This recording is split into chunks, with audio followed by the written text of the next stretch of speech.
Bien, voici la suite du cours sur les racines carrées, donc à recopier à la suite de ce qu'on a fait la dernière fois. Troisièmement, extraire un carré parfait. Donc, on va prendre comme exemple ce qui est noté ici, écrire sous la forme a racine de b avec a et b entiers, b étant le plus petit possible, c'est-à-dire sous la racine carrée, on veut le nombre entier le plus petit possible. Donc, je vous ai fait l'exemple avec le nombre a, racine de 72. Première chose, on fait apparaître dans le 72 un carré parfait qui est 9. La liste des carrés parfaits, elle est un peu plus haut dans le cours, vous l'avez apprise. Donc 72, c'est 9 fois 8. Ensuite, on extrait la racine en appliquant la formule du cours. Racine de 9 fois 8, c'est racine de 9 fois racine de 8. On simplifie la racine du carré parfait. Racine de 9, ça fait 3. Ensuite, on continue. Sous la racine carrée, j'ai 8. 8, je peux dire que c'est 4 fois 2. 4 étant un carré parfait. Racine de 4 fois 2, je simplifie en racine de 4 fois racine de 2. Racine de 4, ça fait 2. Maintenant, je simplifie 3 fois 2, ça fait 6. Il me reste donc 6 racines de 2. On s'arrête là puisque 2 ne contient pas, entre guillemets, de carré parfait. Vous allez faire le même travail avec b égale racine de 45 et c égale 3 fois racine de 125.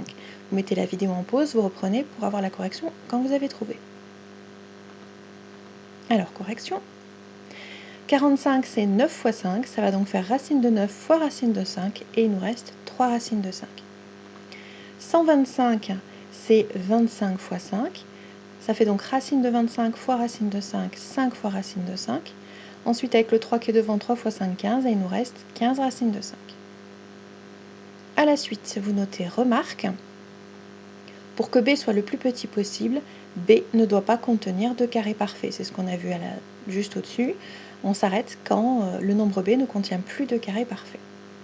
Alors quatrièmement, on va utiliser tout ça pour simplifier les écritures contenant des racines carrées. Même chose, on va commencer avec cet exemple. Premièrement, écrire le plus simplement possible ces trois quantités-là.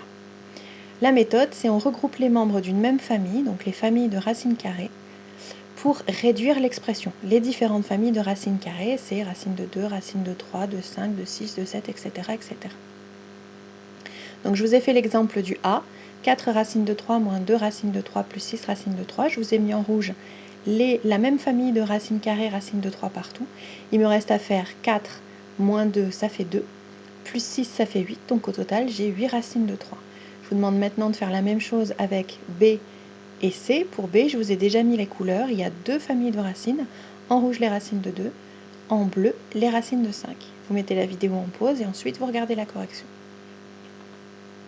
Alors pour B, on trouve 7 racines de 2 plus 8 racines de 2, il y en a donc 15. Et pour les racines de 5, moins 3, moins une fois ici, puisque le 1 est sous-entendu, ça fait moins 4 racines de 5. Pour le C, j'ai commencé par enlever les parenthèses. La première paire de parenthèses ne servait à rien. Par contre, il y avait un moins ici devant cette paire de parenthèses-là. On devait donc changer le signe de tout ce qu'il y avait à l'intérieur. On a donc des constantes 3, moins 4, ça fait moins 1.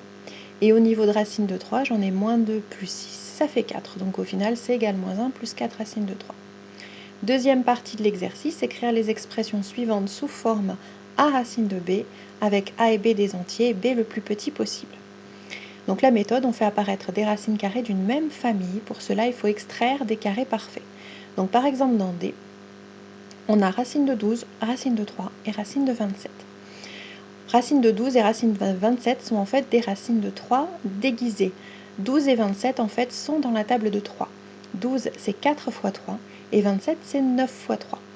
Donc ensuite, on utilise la propriété racine de 4 fois racine de 3, ça fait 2 racines de 3. Racine de 9 fois racine de 3, ça fait racine de 9, 3 fois racine de 3. Et ensuite, il n'y a plus que des racines de 3. 2 plus 7 moins 3, ça fait 6. Vous faites la même chose pour l'exercice, pour la question E. Et ensuite, vous regardez la correction. Donc 125, je l'ai écrit comme 25 fois 5.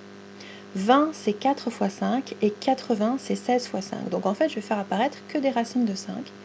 Racine de 25, ça fait 5. Racine de 4, ça fait 2. Racine de 16, ça fait 4.